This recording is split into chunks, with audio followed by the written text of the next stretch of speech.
Alright, so hopefully this video will turn out. I'm going to try to just give a real fast newbie tutorial on an airbrush.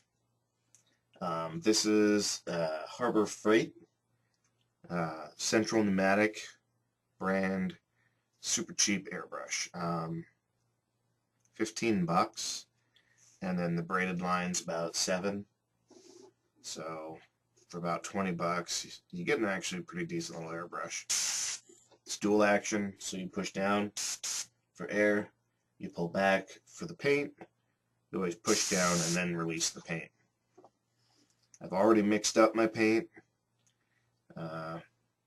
This isn't the nicest little one, but it gets the job done. It slips on the front. And I always, you really want to kind of pass and make sure you get your paint flowing first before you go too crazy. Unfortunately, I've already mostly painted this, but you can kind of get an idea. I'll do a little bit on this underside that doesn't need to be painted. So pretty straightforward. Obviously, a lot of coats, just like doing any sort of air-based painting. Several thin coats is always better than 1 or 2 super heavy coats because they're going to drip. At this point, I'm just trying to finish off these missiles and get these little end pieces done up.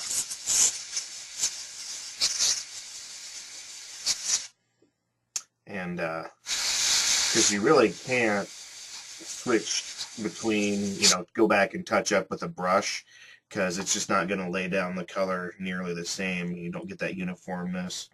You're going to see brush strokes because this doesn't leave brush strokes. This is Citadel Incubi Darkness, thinned with rubbing alcohol.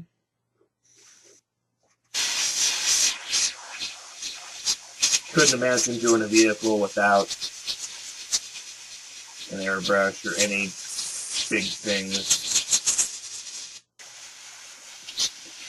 Get those light colored spots you can tell you missed. And you have to just kind of keep moving around on it. Get all those nooks and crannies. And I'm never going to try to win any painting awards, so I don't care so much if it's not perfect. I just want it to look decent on the table.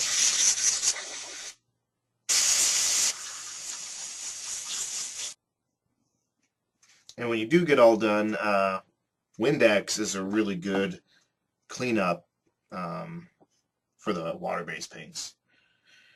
So, clean out your bottle and then put a little bit of Windex in there and blow your stuff all out. This does come apart, so every so many times, or if it starts feeling gummed up, you can take it apart and clean it out.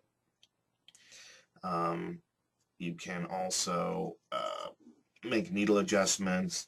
You release this, you can move this back. So I've got it pushed forward pretty far in now because I wanted to get a more concentrated blast. Obviously, the farther you have the needle out, the bigger the spray, and the faster you will go through paint. Definitely the way to go, though. Definitely can do your Under Armour base coat with it, and then go back and touch everything up too.